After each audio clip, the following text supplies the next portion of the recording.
قهرمان راه آهن. فصل بهار از راه رسیده.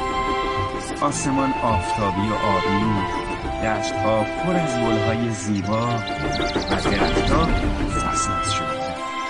لوکوموتیوران توماس داشت توی مخزنش آب می‌ریخت. اون حسابی خنک شده بود. یهو یه چیز نقره‌ای با کلی عجب سرعتی داشت. این دیگه چی بود؟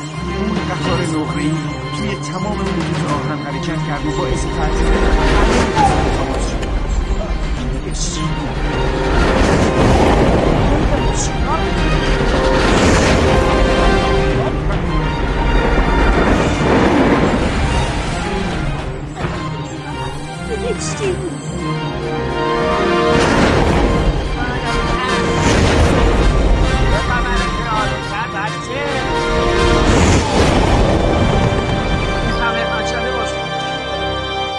ساعت بعد توماس و دوستاش همه تو استراحت